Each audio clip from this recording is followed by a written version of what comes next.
मैं सुधीर स्वागत करता हूं आप सभी का आपके अपने चैनल स्कोर मैक्स पर। और आज हम डिस्कस करने वाले हैं आपकी MCO 5 की unit 5 measuring and scaling technique के कुछ इंपॉर्टेंट टॉपिक्स। तो आप मेरे चैनल पर अगर नए हैं तो मेरे चैनल को सब्सक्राइब कर लें, जिसके थ्रू कि आपको लेटेस्ट वीडियोज़ की अपडेट मिलती रहे। तो चलते हैं अपने चैप्टर पर। तो सबसे पहला इसके अंदर आपका टॉपिक आता है कि मेजरमेंट स्केलिंग होता क्या है। कि जब आप रिसर्च करते हैं तो आप मेजरमेंट स्केलिंग आपने बहुत ज़्यादा सुना होगा, तो इनके बारे में देखते हैं क्या होते हैं। तो measurement is the process of observing and recording the observations that are collected as a part of research effort. जब हम रिसर्च करते हैं तो रिसर्च के टाइम पर हम जो भी डाटा कलेक्ट करते हैं उस डाटा को ऑब्जर्व करना, रिकॉर्ड करना, जो कि हमने ऑब्जर्व किया था अपनी रिसर्च के टाइम पर, तो वो तो कहलाता है हमारा मेजरमेंट। मतलब रिसर्च के टाइम पर जिस भी डाटा को हम ऑब्जर्व करते हैं उस डाटा को ऑब्जर्व के बाद उस डाटा को रिकॉर्ड करना, वो तो कहलाता है हमारा recording. And survey research includes the design of implementation of the interviews, questioners etcetera. और जब हम रिसर्च की बात करते हैं वहाँ पर हम बहुत सारे मेथड से डाटा को कलेक्ट करते, रिसर्च करते, लाइक आपका observations, interview, questioners, case study, बहुत सारे मेथड से। तो उनसे हम डाटा को किस तरह कलेक्ट करते हैं, किस तरह रिकॉर्ड करते हैं, वो तो कहलाता है हमारा मेजरमेंट। और अगर हम स्केलिंग की बात करें, scaling involves consideration of the major methods of developing and implementing a scale. जब हमारे पास जो भी रिकॉर्डिंग आ गई, जो भी डाटा आ गया, अब उस डाटा को किस तरह हम स्केल के ऊपर रिप्रेजेंट कर रहे हैं, टेबल की फॉर्म में रिप्रेजेंट कर रहे हैं, तो वो कहलाता है आपका स्केलिंग। नेक्स्ट देखेंगे मेजरमेंट स्केल्स। जब हमारे पास जो मेजरमेंट के स्केल्स होते हैं वो कौन कौन से होते हैं, तो सबसे पहला हमारे पास मेजरमेंट का स्केल है नॉमिनल स्केल। नॉमिनल स्केल के अंदर हम बात करें, nominal scales are adopted for the non quantitative containing non numerical implications, labelling variables which are unique and different from one another. जब हम कई बार ऐसे क्वेश्चंस को कलेक्ट करते हैं मेजरमेंट के अंदर कि जहाँ पर हम क्या करते हैं, यस एंड नो, जैसे डू यू यूज़ मोबाइल, तो यहाँ पर हम क्या ऑप्शन उन्हें प्रोवाइड करेंगे अपने मेजरमेंट स्केल्स के ऊपर। हमने जो भी डाटा उन्हें मिला, हमने कंज्यूमर्स के देखा कि वो डाटा यूज़ कर रहे हैं, फ़ोन यूज़ कर रहे हैं, नहीं कर रहे, तो हम देखेंगे कि उनको हम दो ही ऑप्शन प्रोवाइड करेंगे, यस और नो। तो ये भी आपका क्या होता है, नॉमिनल स्केल। मतलब यहाँ पर जहाँ पर उन्हें सिर्फ हम यस और नो के ऑप्शंस को प्रोवाइड करें उनसे डाटा को कलेक्ट करने के लिए। इस तरह आपके पास अगर हम कोई उन्हें प्रोडक्ट देते हैं, फूड प्रोडक्ट है, सर्विस के बाद हम पूछेंगे कि आपको सर्विस कैसी लगी। तो सर्विस के लिए हम आप उनको कई कह सकते हैं ऑप्शन अवेलेबल करवाएंगे, excellent, good, average, poor, worst. तो मतलब हम जब उनको अपने कंज्यूमर्स को, रेस्पोंडेंट्स को ऑप्शन अवेलेबल करवाते हैं उनकी सर्विसेज के लिए, जिनको हम नंबर्स के अंदर काउंटिंग नहीं कर सकते, जिनकी हम क्वांटिटी नहीं बना सकते, जो न्यूमेरिकल इम्प्लीकेशंस जिनके अंदर नहीं होता, तो वो तो होता आपका नॉमिनल स्किल्स। मतलब जहाँ पर उन चीज़ों को हम गिन ना सकें, हम यस नो, गुड बैड या गुड एवरेज पुअर, इन सब के हिसाब से वहाँ पर डाटा कलेक्ट करें, तो वो होता है आपका नॉमिनल स्केल। एक होता है आपका ordinal scale. The ordinal scales functions on the concept of the relative position of the object और label based of the individual choice और प्रेफरेंस। एग्जाम्पल्स आप समझ सकते हैं। For example, Amazon every product has a customer review selection. अगर आप Amazon से कोई भी प्रोडक्ट परचेज करते हैं तो वहाँ पर आपके पास रिव्यू का ऑप्शन आता है कि आप उनकी सर्विस से किस तरह सेटिस्फाई हैं, नहीं है, और आप उनकी सर्विस को क्या रेटिंग देना चाहेंगे, उसके प्रोडक्ट को, उनके प्राइस को, उनके ओवरऑल चीज़ों को। तो रेटिंग वहाँ पर किस तरह होती है, 5 स्टार का मतलब क्या होता है, बहुत अच्छी रेटिंग है। 4 स्टार का मतलब good product, good service. 3 star का मतलब एवरेज। और अगर 1 स्टार की बात करते हैं, जो हमारी वर्स्ट सर्विस हमें लगती है, सबसे घटिया सर्विस लगी है, उनके प्रोडक्ट की क्वालिटी ख़राब लगी है, ये सभी चीज़ें ख़राब लगी हमें, तो वहाँ पर क्या करते हैं हम 1 स्टार देकर उसको रेटिंग कर देते हैं। ये होता है आपका ऑर्डिनल स्केल। मतलब क्या होता है कि जब हम बात करते हैं उनसे, जो भी प्रोडक्ट के ऊपर उनकी क्वालिटीज़ कैसी लगी हैं, इंडिविजुअल की चॉइस क्या है, अलग अलग चीज़ क्या है, उसकी प्रेफरेंस क्या है। क्योंकि जब आपने अमेजन से कोई प्रोडक्ट परचेज़ किया तो ज़रूरी तो नहीं है कि हर पर्सन की रेटिंग सेम हो। तो हर पर्सन की जो रेटिंग होती है, उसके रिव्यू होते हैं, उसको कलेक्ट करने के लिए हम ऑर्डिनल स्केल का यूज़ करते हैं। नेक्स्ट है इंटरवल स्केल। अब इंटरवल स्केल क्या होता है इसकी बात कर लेते हैं। N interval scale is also called a cardinal scale. तो इंटरवल स्केल को हम एक और नाम से क्या कहते हैं, cardinal scale, which is the numerical labelling with the same difference among the consecutive measurement units. इसके अंदर आपकी क्या होती है, इसके अंदर आपकी न्यूमेरिकल लेबलिंग होती है और इनके बीच का जो डिफरेंस होता है कंसेक्यूटिव नंबर्स के बीच में, वो क्या होता है, सेम डिफरेंस होता है इसके सभी कंसेक्यूटिव नंबर्स के बीच में। With the help of this scaling techniques researchers can obtain the better comparison between the objects. जब किसी कंज्यूमर को, किसी कह सकते हैं कंपनी को, रिसर्चर्स को ऑब्जेक्ट्स के बीच में कंपैरिजन करना है, देखना है कौन सा बेटर है, किसकी क्या चीज़ अच्छी है, तो वो वहाँ पर यूज़ करता है इंटरवल स्केल का। यहाँ पर एक ही प्रोडक्ट के रिगार्डिंग कई क्वेश्चंस पुटअप किए गए होते हैं। जैसे अगर हम बात करें, कोई फूड सप्लाई कर रहा है तो सबसे पहला क्वेश्चन होगा उसका कि फ्रेश के लिए आप क्या क्वालिटी प्रोवाइड करोगे। फ्रेश के लिए आप 1 स्टार दोगे, 2 स्टार दोगे, 3 स्टार, 4 स्टार या 5 स्टार। टेस्ट के लिए आप कितने, कौन से स्टार देना चाहोगे। वैल्यू ऑफ मनी के लिए आप कौन सा स्टार देना चाहोगे। अट्रैक्टिव पैकिंग के लिए कौन सा स्टार देना चाहोगे, और उसकी जो टाइम डिलीवरी है उसके लिए किस तरह के स्टार्स को आप प्रोवाइड करोगे। इसी तरह आपका जैसे यहाँ पर एक और सैंपल है कि हमने कोई फूड सप्लाई किया तो फ्रेश था, तो आप किस चीज़ को टिक करना चाहोगे, excellent, very good, good, poor, worst. इसी तरह टेस्टीज, आपके value of money, attractive packing और आपका टाइम डिलीवरी।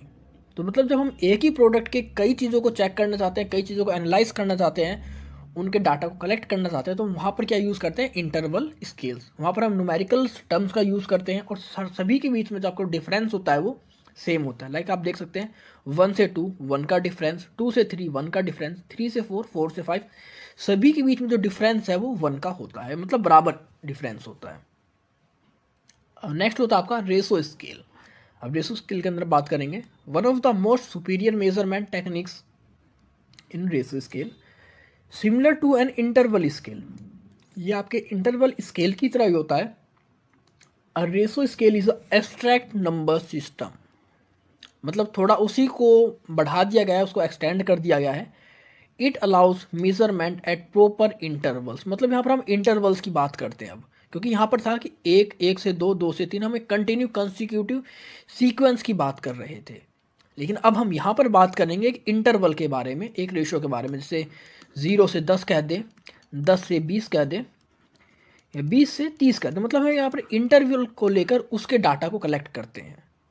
अब जैसे हम स्टूडेंट्स की बात करें, हम स्टूडेंट्स का ले सकते हैं, स्टूडेंट एज लेंगे 0 से 10, 10 से 20, 20 से 30। अब इनका हम देखेंगे कितना एक्सपेंस करते हैं अपने फूड के ऊपर। तो अगर 0 से 10 की हम बात करेंगे तो ये उस पर 20 रुपये एक्सपेंड करते हों, इनका जो एवरेज है।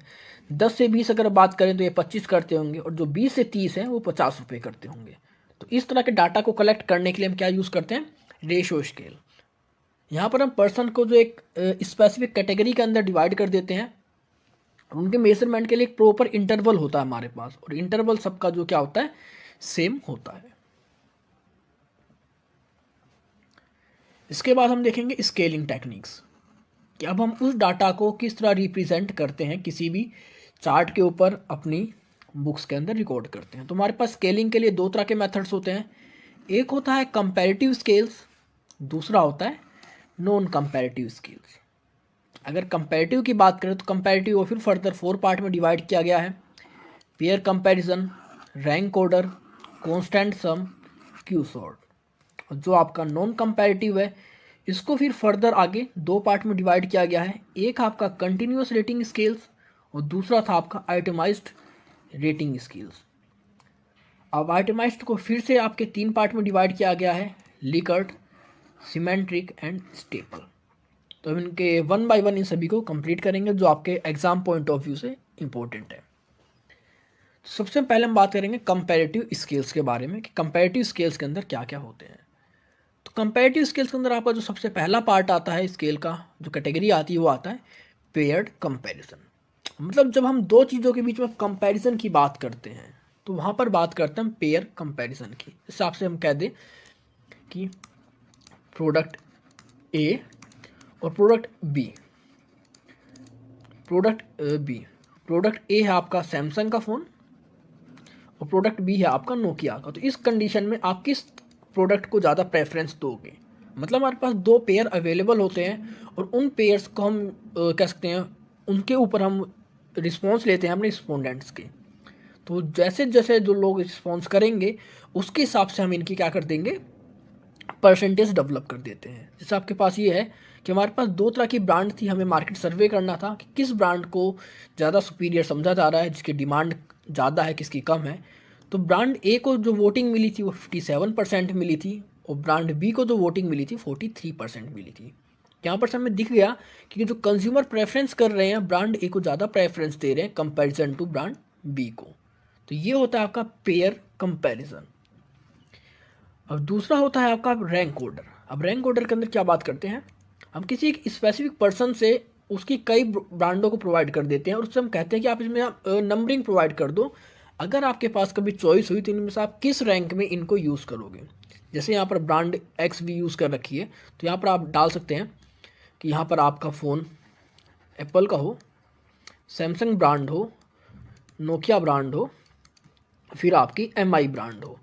तो हम इसके ऊपर लोगों से कह सकते हैं, अपने कंज्यूमर से कह सकते हैं, रिप्रेजेंटेटिव से कह सकते हैं या रिस्पोंडेंट से कह सकते हैं कि आपके पास ये चार तरह के प्रोडक्ट्स अवेलेबल हो, आप इनमें रैंक प्रोवाइड करिए कि अगर आपके पास आपको सिर्फ एक ही प्रोडक्ट परचेज़ करना तो आप कौन सा परचेज़ करेंगे। तो वो कहेगा कि मैं नोकिया परचेज़ करूँगा अगर मेरे पास सिर्फ एक चॉइस हो। फिर हम उससे कहेंगे कि अगर नोकिया के बाद आपको किसी को परचेज़ करना हो तो क्या परचेज़ करोगे। फिर वो सैमसंग के बारे में बोल सकता है, थर्ड में वो एमआई के बारे में बोल सकता है और फोर्थ वो एप्पल के बारे में बोल सकता है। मतलब उसके हम उसको अलग अलग प्रोडक्ट्स प्रोवाइड कर देते हैं, एक सब्स्टिट्यूट्स प्रोवाइड कर देते हैं सेम प्रोडक्ट्स के, और फिर हम कहते हैं कि उनके बारे में उनके बीच में आपको एक रेटिंग प्रोवाइड करनी है, एक रैंक प्रोवाइड करनी है उन सभी प्रोडक्ट्स के बारे में। जैसे अगर आप सोप्स की बारे में बात करेंगे तो सोप्स में हम क्या करेंगे, लक्स हो गया, आपका लाइफ बॉय हो गया, डव हो गया, या आपके जो भी नीम हो गए, जो भी आप सोप्स यूज़ करते हैं, मतलब उन्हें हम एक अलग अलग सोप्स को प्रोवाइड कर देंगे और हम कहेंगे कि इनमें से आपको एक रेटिंग देनी है, एक रैंक प्रोवाइड करनी है।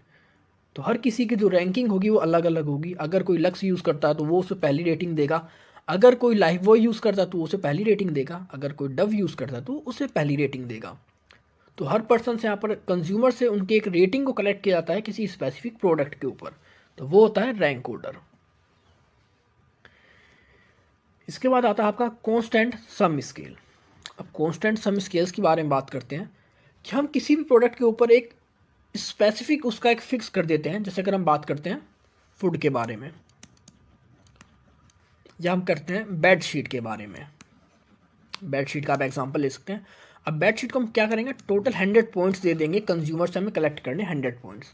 अब 100 पॉइंट्स को हम किस किस पार्ट में डिवाइड कर देंगे, लाइक कि उसके प्राइस को हम दे देंगे 50 पॉइंट्स, उसके कंफर्ट को दे देंगे 20 पॉइंट्स, उसका मटेरियल को दे देंगे 20 पॉइंट्स कह सकते हैं, और उसके कह सकते हैं हम क्लीनिंग को दे देंगे, या उसके जो भी हम किसी भी स्पेसिफिक पार्ट को 10 पॉइंट्स दे देंगे, और टोटल हमारा क्या रहेगा 100 पॉइंट्स इस ओवरऑल प्रोडक्ट के लिए हम रख देते हैं। अलग अलग एट्रीब्यूट्स के लिए हम अलग अलग पॉइंट्स को रख देते हैं।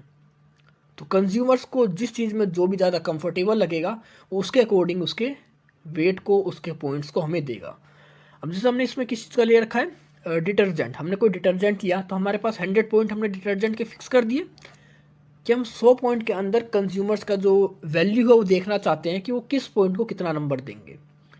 अब उन्होंने प्राइस के लिए कितना फिक्स किया 50। अब कंज्यूमर हो सकता है वो 50 के 50 ना दे, 45 दे किसी प्रोडक्ट के प्राइस को, फ्रेगरेंस के लिए वो टोटल 5 दे दे, पैकिंग के लिए हो सकता है 9 दे दे, क्लीनिंग पावर के लिए हो सकता है 28 दे दे, उस तरह वो लेदर के लिए या जो भी उसके अंदर प्रॉब्लम्स है उसके लिए वो हमारे पास 5 था तो 5 के 5 दे दें। तो यहाँ पर देखा जाता है कि किस चीज़ के लिए या कौन सी चीज़ हमारे प्रोडक्ट की सबसे बेटर है जिसको कंज्यूमर ज़्यादा रेटिंग दे रहे हैं, और कौन सी चीज़ है जिसको सबसे कम रेटिंग मिली है। तो उस वर्क के ऊपर, उस प्रोडक्ट के ऊपर, उस फीचर के ऊपर वर्क किया जाता है, उसको इम्प्रूव किया जाता है। तो ये होता है आपका कांस्टेंट सम स्केल। नेक्स्ट आपका क्यू सॉर्टिंग स्केलिंग। अगर हम क्यू सॉर्टिंग की बात करें तो क्यू सॉर्टिंग क्या होता है कि एक तरह से हम अपने कंप्लीट ऑर्गेनाइजेशंस को, कंप्लीट प्रोडक्ट्स को, कंप्लीट यूनियन को, कंप्लीट पॉपुलेशन को अलग अलग पार्ट में डिवाइड कर देते हैं उनकी एफिशिएंसी के हिसाब से। For example, the marketing manager of a garment manufacturing company short the most efficient marketing executives based on their past performance, sale revenue generation और डेडिकेशन एंड ग्रोथ। अब कोई मार्केटिंग कंपनी है, गारमेंट मैन्युफैक्चरिंग कंपनी है, और उसका जो marketing manager है वो अपने एग्जीक्यूटिव्स को 3 पार्ट में डिवाइड करता है उनकी किस बेस पर, उनके पास्ट परफॉर्मेंस। अब पास्ट परफॉर्मेंस क्या देखेंगे, वो सेल्स रिवेन्यू जनरेशन देखेंगे, उनका डेडिकेशन एंड ग्रोथ देखेंगे। तो वो देखते हैं कि उनकी पर्सन में अगर हो सकता है 100 एग्जीक्यूटिव थे तो 100 में से 30 एग्जीक्यूटिव ऐसे थे जिन्होंने कह सकते हैं लोवेस्ट अर्निंग दी है हमें, तो उनसे सबसे नीचे वाले पार्ट में रख दिया जाएगा, जैसे आपके लो एफिशिएंसी में। आपके 50 ऐसे एग्जीक्यूटिव्स थे जिन्होंने हाईएस्ट अर्निंग दी है इस साल के अंदर, उनका ग्रोथ डेडिकेशन सबसे ऊपर था, तो उनको हम क्या करेंगे, हाई एफिशिएंसी के अंदर इंक्लूड कर देंगे, सबसे टॉप पर रखेंगे। और जो मॉडरेट थे आपके 20 एग्जीक्यूटिव्स, उनको हम मॉडरेट एफिशिएंसी के अंदर रख देंगे। तो एक क्यू शॉर्ट मतलब एक उनको क्यूज़ में सॉर्ट कर दिया जाता है, इस क्यूज़ की लाइन में सेट कर दिया जाता है उनकी क्वालिटी के हिसाब से, उनके फीचर्स के हिसाब से। तो वो होता है आपका क्यू शॉर्ट स्केलिंग। अब इसके बाद हम बात करेंगे नॉन कोऑपरेटिव स्केल्स, मतलब नॉन कंपेरेटिव स्केल्स, मतलब जहाँ पर हम कंपेरिजन नहीं करते एक दूसरे के साथ उनका, तो वो आता है आपके नॉन कंपेरिजन। नॉन कंपेरिजन के अंदर आपके 2 तरह के स्केल्स हैं, आपके कंटिन्यूस रेटिंग स्केल्स और दूसरा है आइटमाइज्ड रेटिंग स्केल्स। अगर हम बात करते हैं कंटिन्यूस रेटिंग स्केल्स के बारे में क्या होते हैं, तो continuous rating scales it is a very simple and high useful. It is continuous rating scales. The respondent rate the objects by placing a mark at the appropriate position on the continuous line that run from one extreme to criteria of the variable to other. अब हम देखेंगे कि हमारे पास क्या होता है, कुछ इस तरह की आपको टेबल प्रोवाइड करी जाती है, क्वेश्चनर होता है, और वहाँ पर कंज्यूमर से उनसे फीडबैक मांगे जाते हैं किसी भी चीज़ के बारे में। अब उनसे पूछ लिया जाएगा कि अगर आप किसी प्रोडक्ट को परचेज़ करते हो तो क्या परचेज़ करोगे। आपने हो सकता है कोई प्रोडक्ट ए परचेज़ करा, तो हम कहेंगे कि आपकी पूरी लाइन है और इस प्रोडक्ट के ऊपर आप क्या रेटिंग देना चाहोगे। अगर आप स्ट्रांगली एग्री हैं तो इस साइड के ऊपर रेटिंग करोगे, इस साइड के ऊपर आप मार्क करोगे। अगर आप डिसएग्री हैं तो यहाँ पर मार्क करोगे। उनका एक मिड पॉइंट होता है जो कि न्यूट्रल होता है। अगर आप इस साइड मूव करोगे तो मतलब आप डिसएग्री हैं उनके प्रोडक्ट से, और अगर आप न्यूट्रल से इस साइड मूव करोगे तो आप एग्री उनके प्रोडक्ट से। Strongly disagree, disagree, strongly agree, agree. मतलब आपके प्रोडक्ट्स जैसे रहेंगे, आपको जो ऐसी स्केल प्रोवाइड करी जाती है और उस स्केल के ऊपर आपकी नंबरिंग लिखी होती है, कह सकते हैं। और नंबरिंग में ये भी मेंशन होता है कि राइट साइड आपका एग्री है या डिसएग्री है, वो चीज़ें भी आपको उसमें लिखी मिलेंगी। तो ये आपकी होती है कंटिन्यूअस रेटिंग स्केल्स। अब आपकी आती है आइटमाइज्ड रेटिंग स्केल्स। आइटमाइज्ड के अंदर हम बात क्या करते हैं, हम उनको न्यूमेरिकल फॉर्म ना देकर कह सकते हैं कुछ इमोजीज, कुछ सिंबल्स दे देते हैं, कुछ ग्राफिक डिज़ाइंस दे देते हैं, जिसके थ्रू कि अपनी वो फीडबैक हमें प्रोवाइड कर देते हैं। अगर आप किसी की सर्विस प्रोवाइड करता है कोई आपको, वो आपको 3 सिंबल देगा कि आप इस सर्विस के इस सर्विस के बदले कौन से सिंबल को टिक करना चाहोगे। तो हमारे पास 3 सर्विस के सिंबल्स होंगे, अनफेवरेबल मतलब सैड, इंडिफरेंट मतलब न्यूट्रल कह सकते हैं, और फेवरेबल मतलब हैप्पी कर सकते हैं, हैप्पी कस्टमर्स। तो यहाँ पर हम कुछ इस तरह के सिंबल्स का भी यूज़ करते हैं आइटमाइज्ड रेटिंग स्केल्स के अंदर। मतलब जब हम सिंबल्स का यूज़ कर किसी से डाटा को कलेक्ट करते हैं कंज्यूमर्स से, तो वो क्या कहलाता है आपका आइटमाइज्ड रेटिंग स्केल्स। इसके अंदर आपके आइटमाइज्ड वर्बल स्केल भी आते हैं और आइटमाइज्ड न्यूमेरिकल स्केल्स भी आते हैं। नेक्स्ट आपका लिकर्ट स्केल। अब लिकर्ट स्केल क्या होता है उसके बारे में बात कर लेते हैं। अब इसमें हम किसी एक पर्सन को कह देते हैं कि हमने कोई सर्विस दे दी, किसी ने कार परचेज करी। हम बात करेंगे कि अगर आप कार परचेज कर रहे हैं तो इस कार की जो एवरेज है उससे आप एग्री हैं नहीं है, सेटिस्फाई है नहीं है, तो उसके रिगार्डिंग इसको हम 5 यहाँ पर पॉइंट देते थे, 1 2 3 4 5, और इन सभी के ऊपर एक पॉइंट लिखा जाता है कि 5 का मतलब है स्ट्रांगली एग्री, 4 का मतलब है एग्री, 3rd का मतलब है नॉट श्योर, 2 का मतलब है डिसएग्री, और 1st का मतलब है स्ट्रांगली एग्री या स्ट्रांगली डिसएग्री।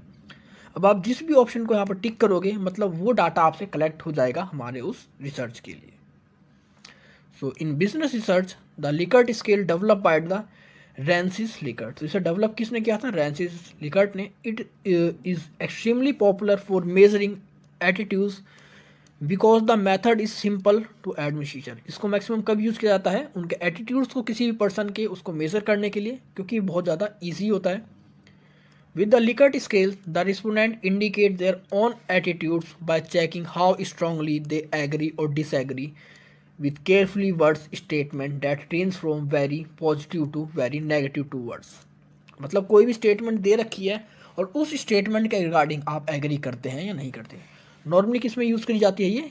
कोई भी स्टेटमेंट है, स्टेटमेंट को चेक करने के लिए इसको यूज़ किया जाता है। अब कह देंगे कि जो आपकी जो परचेज एवरेज है, आपकी जो इलेक्ट्रिक कार थी उसकी एवरेज मोर है कंपैरिजन टू डीजल कार। तो एक तरह से स्टेटमेंट आ गई हमारे पास कि हमारी जो इलेक्ट्रिक कार है, electric car average is more than petrol car. तो मतलब हमारे पास क्या आ गई? एक ही स्टेटमेंट आ गई। अब स्टेटमेंट को चेक करने के लिए हम क्या करेंगे? इस लिकर्ट स्केल का यूज़ करेंगे, जिसके थ्रू कि अलग अलग पर्सन से अपने एटीट्यूड्स को हमें प्रेजेंट करेंगे कि हमारी स्टेटमेंट से एग्री करते हैं या नहीं करते। और यहाँ पर उन लोगों को 5 तरह के अल्टरनेटिव्स दिए जाते हैं उनके रिस्पॉन्स को देने के लिए। तो लिकर्ट स्केल्स कहाँ यूज़ किया जाता है? किसी भी स्टेटमेंट को चेक करने के लिए कि स्टेटमेंट सही है या नहीं है, कुछ कितने लोग उसे एग्री करते हैं, डिसएग्री करते हैं। इसके बाद है आपकी semantic differential scale. This is 7 point rating scale. सबसे पहले क्या आपकी सीमेंटिक जो डिफरेंशियल स्केल है ये आपकी 7 पॉइंट रेटिंग स्केल है। 7 पॉइंट मतलब हर चीज़ के लिए यहाँ पर 7 पॉइंट दिए जाते हैं कंज्यूमर्स को, जिसके थ्रू कि वो अपनी रेटिंग उसके ऊपर दे सकें। With the end point associated with the bipolar labels such as good and bad, complex और सिंपल। तो इसके दोनों जो एंड्स होते हैं, एक पॉइंट पर अगर मॉडर्न है तो दूसरे पे ओल्ड फैशन, एक पे अगर बैड है तो दूसरे पे गुड। मतलब दोनों एक बाइपोलर होते हैं, एक दूसरे का अपोजिट। अगर एक साइड गुड होगा तो दूसरी साइड बैड होगा, एक साइड प्लस होगा तो एक साइड नेगेटिव होगा। The semantic differential scale is used for a variety of purposes. It can be used to find whether a respond has a positive और negative attitudes towards an object. It has been widely used for the comparing brands, products and company images। तो normally कहाँ use किया जाता है इसका? Brands को compare करने में या फिर किसी प्रोडक्ट को कंपेयर करने में, कंपनी इमेज को चेक करने के लिए, या एडवर्टाइजमेंट में इसका यूज़ किया जाता है अपने प्रोडक्ट की स्ट्रेटजीज़ को डेवलप करने के लिए। अगर कोई नया प्रोडक्ट मार्केट में लाना है तो वहाँ पर इस तरह की टेबल्स का, इस तरह की आपकी जो स्केल्स है इनका यूज़ किया जाता है। ये थी आपकी सीमेंटिक डिफरेंशियल स्केल्स। तो ये आपकी यूनिट ख़त्म होती है 5। आई होप आपको सब कुछ समझ में आ गया होगा। अगर आपको कोई प्रॉब्लम है, कोई इशू है, कोई डाउट है तो आप कमेंट सेक्शन में कमेंट करके मुझसे पूछ सकते हैं। और अब आप मुझे मेरी इंस्टाग्राम और टेलीग्राम पर भी फॉलो कर सकते हैं। तो मिलते हैं जल्दी एक नई वीडियो के साथ। तब तक के लिए take care, good bye friends.